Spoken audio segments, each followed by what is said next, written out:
Hey everyone, good morning, good evening, and good afternoon to all of you. કેમ છો બધા મજામાં?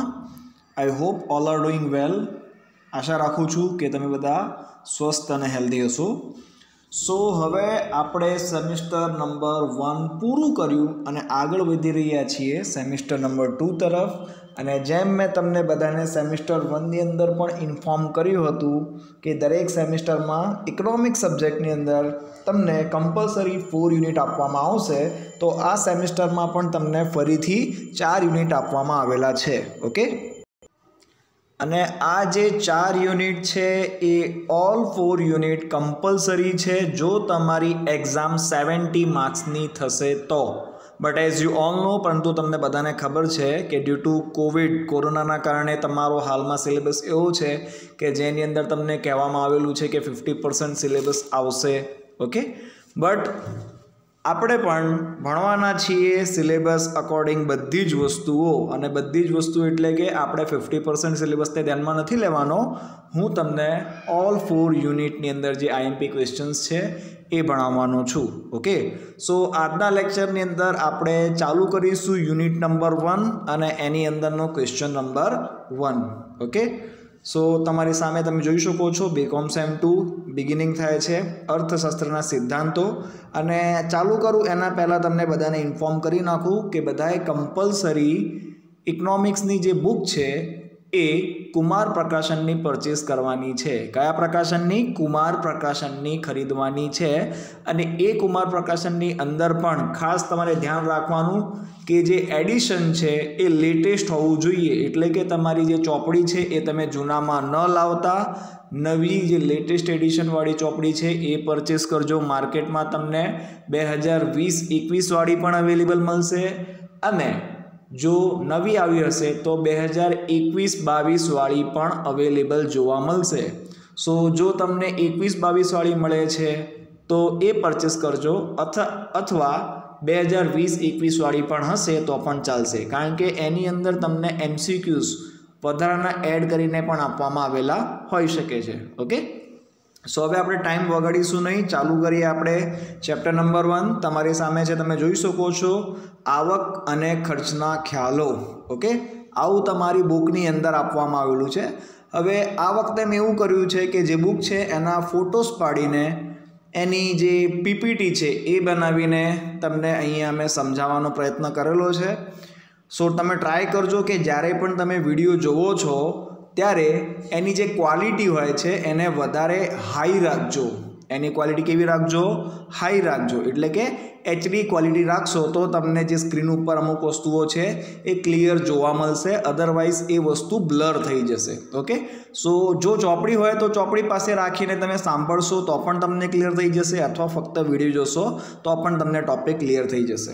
Okay, સો તમે જોઈ શકો છો ચેપ્ટર નંબર 1ની અંદર યુનિટની રૂપરેખામાં ટોટલ 14 પોઈન્ટ આપવામાં આવેલા છે. તો આ 14 પોઈન્ટમાંથી જે ઇમ્પોર્ટન્ટ પોઈન્ટ્સ છે એ હું તમને ભણાવવાનો છું.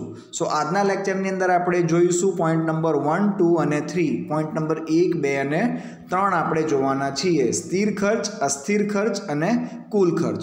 ઓકે, સો ચાલુ કરીએ આપણે પોઈન્ટ નંબર 1, 2, 3. તો સૌથી પહેલાં પોઈન્ટ નંબર 1 એમાં તમને આપેલું છે કે સ્થિર ખર્ચ અને અસ્થિર ખર્ચનું વર્ગીકરણ માત્ર સમયના ટૂંકા ગાળાના સંદર્ભમાં કરવામાં આવે છે. તો નોર્મલ વસ્તુ છે, તમને બધાને ખબર હશે, તમે જ્યારે ધંધો ચલાવો છો તો ધંધાની અંદર અમુક ખર્ચા એવા હોય છે કે જે તમે ઉત્પાદન કરો ન કરો તો પણ કમ્પલસરી ચૂકવવા પડે. તો એવા પ્રકારના ખર્ચાને સ્થિર ખર્ચા કહીએ છીએ.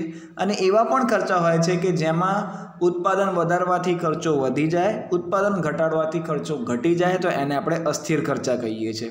તો આ બંને વચ્ચેનો જે તફાવત છે એ ફક્ત ને ફક્ત સમયનો ટૂંકો ગાળો છે, એવું આપણને અહીંયા કીધેલું છે. ઓકે, આગળ આપેલું છે લાંબા ગાળે તમામ ખર્ચા અસ્થિર ખર્ચ જ છે.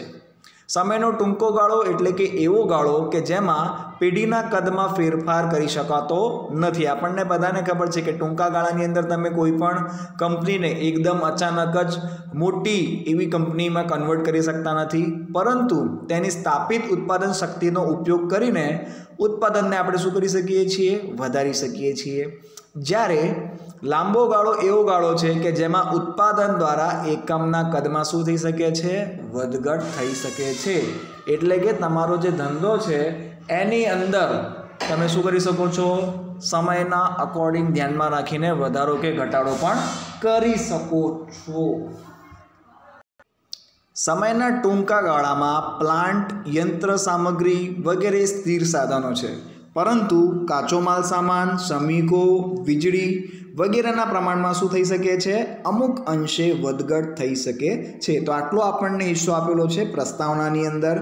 એના પછી પોઈન્ટ નંબર 2 પહેલા જ પેજ ઉપર તમને આપવામાં આવેલું છે, તેમાં જોઈ શકો છો અર્થ આપેલો છે. સમયના ટૂંકા ગાળામાં ઉત્પાદન વધે, ઘટે કે સ્થિર રહે, પરંતુ જે ખર્ચમાં કોઈ ફેરફાર ના થતો હોય અથવા સ્થિર રહેતો હોય તો તેવા ખર્ચને આપણે શું કહીશું? સ્થિર ખર્ચ એટલે કે એફસી, ફિક્સ કોસ્ટ કહીશું. ઓકે, ટૂંકા ગાળામાં સ્થિર ખર્ચને ઉત્પાદનના પ્રમાણ સાથે કોઈ જ સંબંધ હોતો નથી. ખાસ ધ્યાન રાખજો, આ વ્યાખ્યા તમને એકદમ સહેલામાં સહેલી આપેલી છે. એટલે કે સમયનો ટૂંકો ગાળો હોય ત્યારે તમે ઉત્પાદનની અંદર વધારો કરો છો, ઘટાડો કરો છો, છતાં પણ અમુક જે ખર્ચા છે એ એવા ને એવા જ રહે છે. એમાં ₹1નો વધારો કે ઘટાડો આપણને જોવા મળતો ન હોય તો એવા ખર્ચાને આપણે શું કહીશું? સ્થિર ખર્ચાઓ કહીશું. ઓકે, જો તમારી પાસે બુક હોય તો એની અંદર નેક્સ્ટ પેજ ઉપર ઉદાહરણમાં તમને ઘણા બધા ઉદાહરણ પણ લખીને આપેલા છે. જેમ કે તમારા કારખાના માટે મકાનનું ભાડું છે, પછી કાયમી શ્રમિકોનું વેતન, મૂડીનું વ્યાજ, લાયસન્સની ફી, વીમાનું પ્રીમિયમ, મિલકત વ્યવસાય વેરો. તો આ બધા જે એક્ઝામ્પલ તમને આપેલા છે એ કોના માટેના છે? સ્થિર ખર્ચ માટેના છે. ઓકે, સો આ ઉદાહરણ મેં તમને કીધા એ તમને બુકમાં પેજ નંબર 2 ઉપર આપેલા છે. અને પેજ નંબર 2 ઉપર જ તમને આ નીચેની જે અનુસૂચિ અને આકૃતિ એ પણ આપવામાં આવેલી છે. તો અહીંયા મેં શું કર્યું છે? ફોટો પાડીને અટેચ કરી નાખ્યું છે અને એક જ પીપીટીમાં કમ્બાઈન કર્યું છે. સો ઇન ધીસ સેમિસ્ટર તમને આ રીતનું જ કંઈક પ્રેઝન્ટેશન જોવા મળશે, જેના કારણે ટાઈપિંગની કે એવી કોઈ જાતની ભૂલો તમને ઓછામાં ઓછી જોવા મળે. ઓકે, સો અનુસૂચિ અને આકૃતિમાં તમે જોઈ શકો છો ટૂંકા ગાળામાં એક્સ વસ્તુનું ઉત્પાદન કરવા માટે નીચે મુજબના સ્થિર ખર્ચ થાય છે, જે અનુસૂચિમાં તમે જોઈ શકો છો. તમને અનુસૂચિ આપી છે ઉત્પાદન અને એની બાજુમાં આપેલું છે કુલ સ્થિર ખર્ચ. તો ઉત્પાદનના એકમો 0, 1, 2, 3, 4 ને 5 આપેલા છે, જ્યારે બાજુમાં કુલ સ્થિર ખર્ચ તમને દરેકે દરેકમાં ₹100 આપેલું છે. એટલે કે તમે ઉત્પાદન વધારો છો કે નથી વધારતા, ગમે તે પરિસ્થિતિ હોય, તમને કમ્પલસરી ₹100 પે કરવા પડે તો એવા ખર્ચાને શું કહીશું? કુલ સ્થિર ખર્ચ કહીશું. તો આ જ વસ્તુ આપણે ગ્રાફમાં પણ મૂકવાની છે. ઓન એક્સ અક્ષ ઉપર તમારે એક્સ વસ્તુના ઉત્પાદનના એકમો મૂકવાના છે, વાય અક્ષ ઉપર ઉત્પાદનનો ખર્ચો એ મૂકવાનું છે. ઓકે, અને તમે જ્યારે લાઇન ડ્રો કરશો એટલે કે જે તમને ડેટા આપેલો છે એ ગ્રાફ ઉપર તમે મૂકશો અને with the help of scale, ફૂટપટ્ટીની મદદથી તમે જ્યારે દરેકે દરેક પોઈન્ટને જોડશો તો તમને જે રેખા જોવા મળશે એને આપણે શું કહીશું? કુલ સ્થિર ખર્ચની રેખા કહીશું. ઓકે, તમે જોઈ શકો છો કે જે આડી ધરી એટલે કે એક્સ અક્ષને સમાંતર તમને ક્લિયરલી જોવા મળે છે. ઓકે, એના પછી તમે જોઈ શકો છો નીચે થોડી ઘણી સમજૂતી પણ આપી છે. બુક હોય તો તમે બુકમાં પણ નજર મારજો. તો ઉપરોક્ત અનુસૂચિમાં તમે જોઈ શકો છો કે એક સમય ઉત્પાદન 0 હોય કે 1, 2, 3, 4, 5 એકમનું ઉત્પાદન કરવા છતાં પણ કુલ સ્થિર ખર્ચ એટલે કે ટીએફસી એ ₹100 ખર્ચે છે. તો અહીંયા ઉત્પાદનનું પ્રમાણ વધવા છતાં ખર્ચ બદલાતું નથી એટલે કે સ્થિર રહે છે, તેથી આપણે તેને શું કહીશું? કુલ સ્થિર ખર્ચ કહીશું. ઓકે, આઈ હોપ કે તમને જે સ્થિર ખર્ચા છે એના વિશેની માહિતીમાં ખબર પડી હશે. કોન્સેપ્ટ એકદમ સહેલો છે, ફક્ત તમારે વ્યાખ્યા સમજવાની છે, ઉદાહરણ સમજવાનું છે. ઓકે, અને જે અનુસૂચિ આકૃતિ આપી છે તેને સમજવાનો પ્રયત્ન કરવાનો છે. સો આટલો કોન્સેપ્ટ તમને આપેલો છે કોના વિશે? સ્થિર ખર્ચા વિશે. હવે આપણે આગળ વધીશું પોઈન્ટ નંબર 2 તરફ. જે પોઈન્ટ નંબર 2 છે એ તમને પેજ નંબર 2 ઉપર આપવામાં આવી છે એની વ્યાખ્યા. एना पछी एना विशेनी समजूती तमने पेज नंबर 3 पर आपवामां आवेली छे। सो ए बंनेने कम्बाइन करीने आ स्लाइड तमारी सामे मूकेली छे, जेमां तमे जोई शको छो अस्थिर खर्च। तो सौथी पहला अस्थिर खर्चनी अंदर तमने व्याख्या आपवामां आवेली छे, जेमां कीधुं छे के अस्थिर खर्च ए उत्पादनना कद उपर आधार राखे छे। कोना उपर आधार राखे छे? कद एटले के तमे उत्पादनमां वधारो करो, घटाडो करो के पछी उत्पादन शून्य करी नाखो, त्यारे अमुक खर्चामां वधारो, घटाडो अने शून्य अमाउंट जोवा मळे तो तेने आपणे शुं कहीशुं?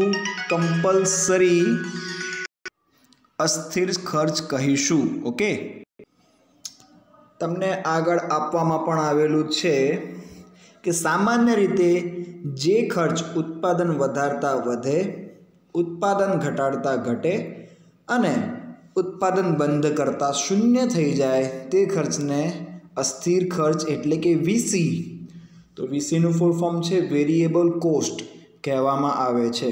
ओके, सो जेम तमे स्थिर खर्चनी अंदर जोया हता के अमुक जे खर्चा हता ए उत्पादन वधारवा छतां एमां कोई वधारो जोवा नतो मळतो, उत्पादन घटाडता एमां कोई जातनो घटाडो पण नतो जोवा मळतो अने उत्पादन शून्य करी नाखता पण कम्पलसरी तमारे अमुक चोक्कस रकम चूकववी पड़ती हती एवा स्थिर खर्चा हता।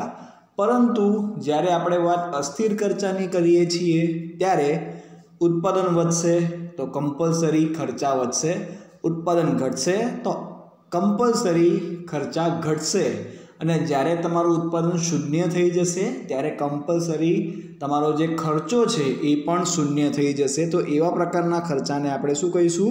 अस्थिर खर्चा कहीशुं। ओके, ए ज वस्तु तमने आपवामां आवेली छे। तो एवा कया प्रकारना खर्चा होई शके छे? सो पेज नंबर 3 पर बुकनी अंदर तमने उदाहरण आपेला छे, जेम के बळतणनो खर्चो, हंगामी श्रमिकोना वेतन, काचा मालनो खर्च, वाहन व्यवहारनो खर्च, पछी उत्पादनना वेचाण परना वेरा, वीजળી खर्च।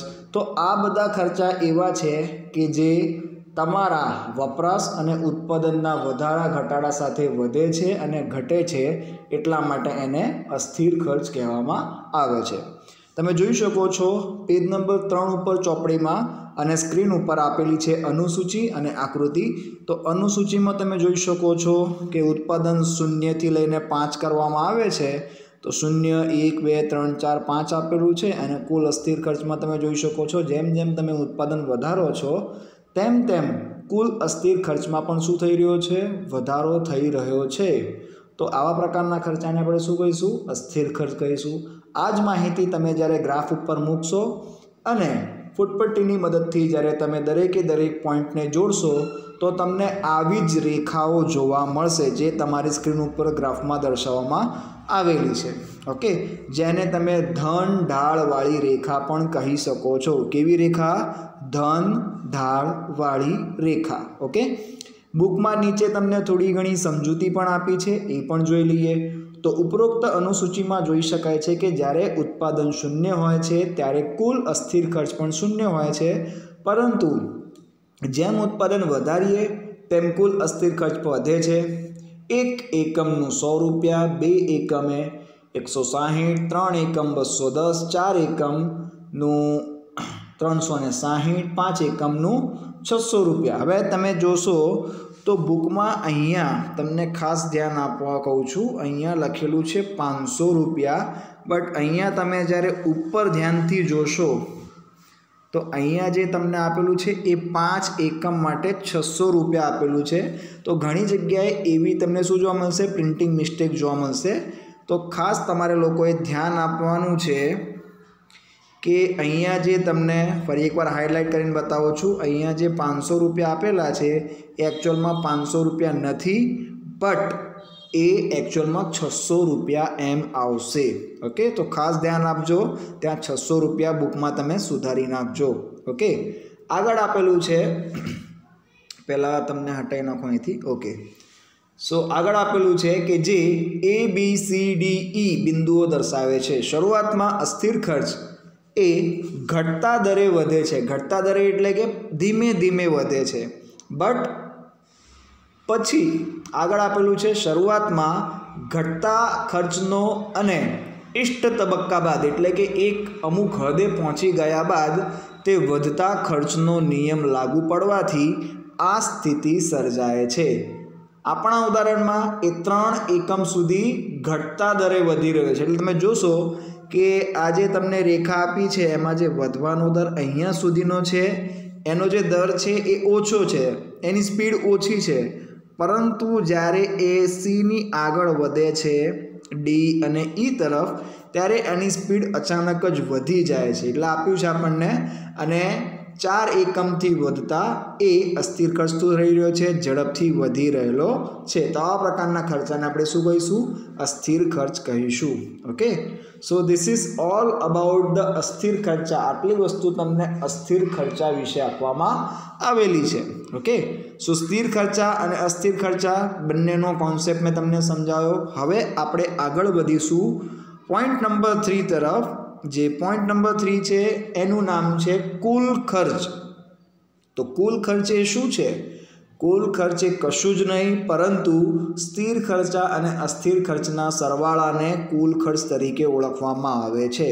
ચોપડીમાં તમને આપેલું છે, એની વ્યાખ્યાથી આપણે જોઈશું.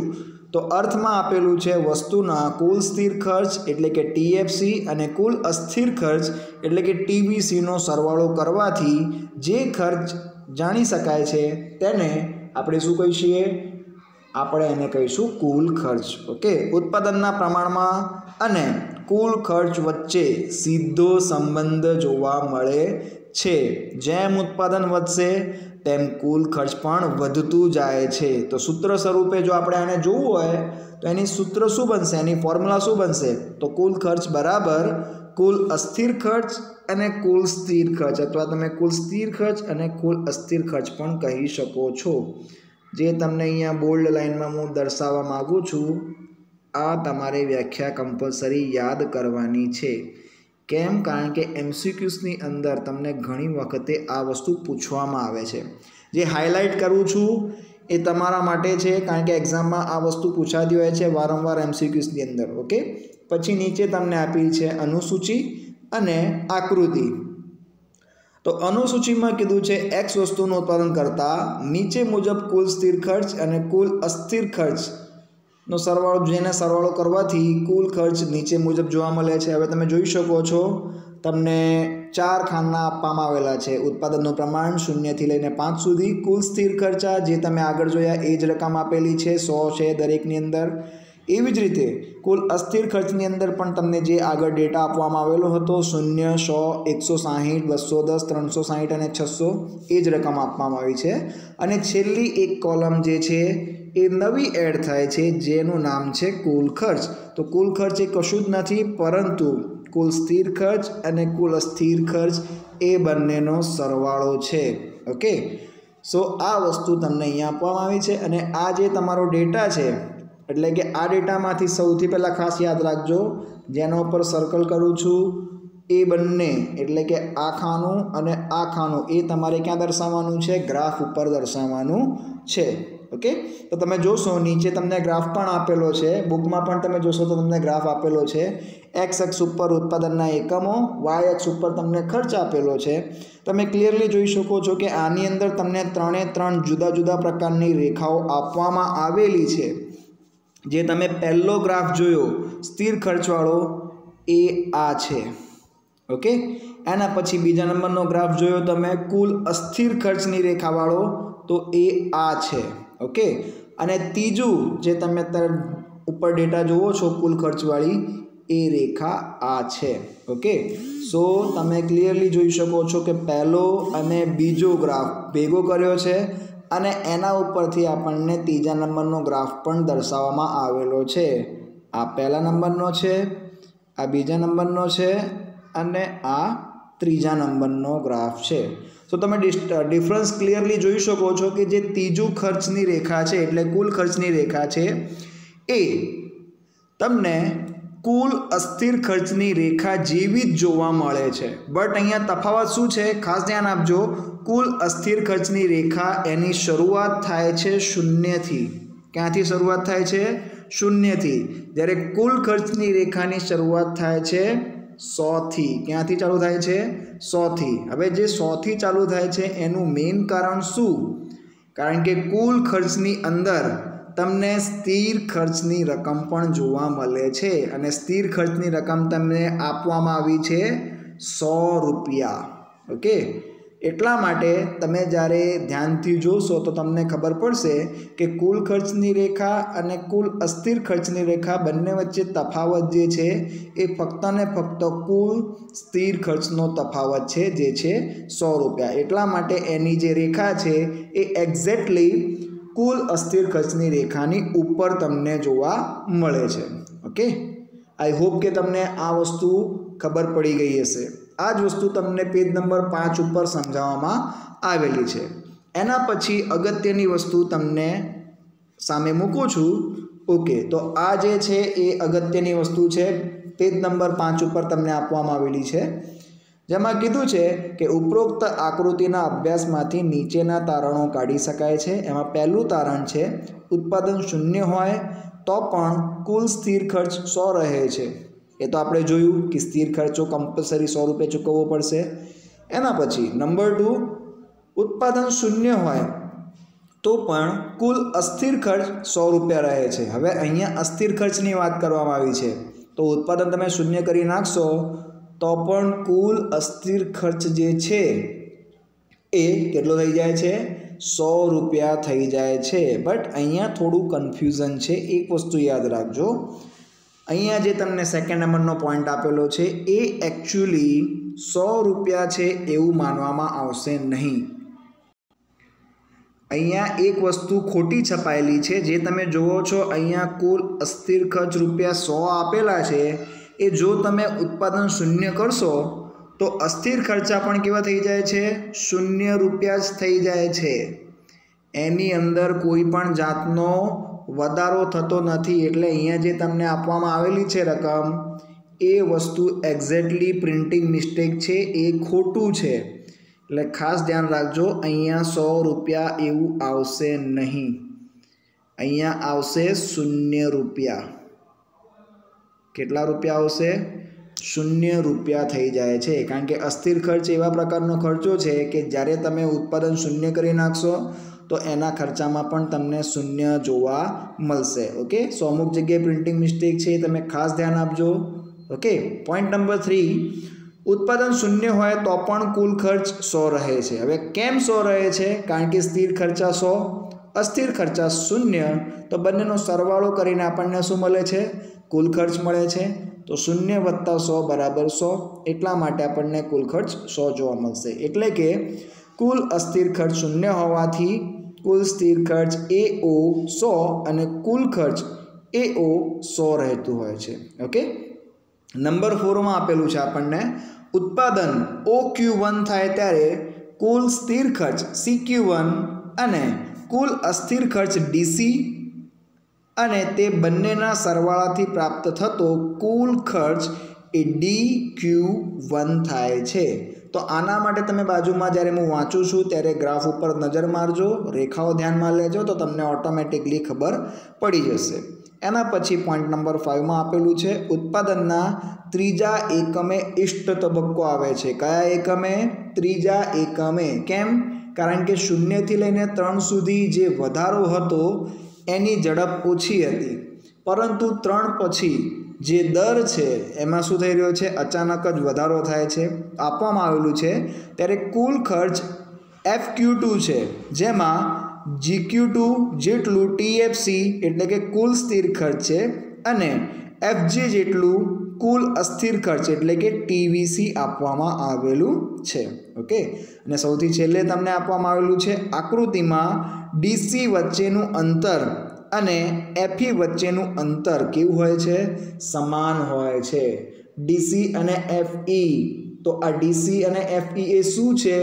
એ કશું જ નહીં પરંતુ કુલ અસ્થિર ખર્ચની રેખા અને કુલ ખર્ચની રેખા બંને વચ્ચેનો તફાવત છે, જે છે એક્ઝેક્ટ 100 રૂપિયા। કેટલા રૂપિયા? 100 રૂપિયા। ઓકે, સો અહીંયા આપણો ક્વેશ્ચન નંબર 1 અને પોઈન્ટ નંબર 1 અથવા તમે કહી શકો છો બુકની અંદરના પોઈન્ટ નંબર 1, 2, 3 એ પૂરા થાય છે।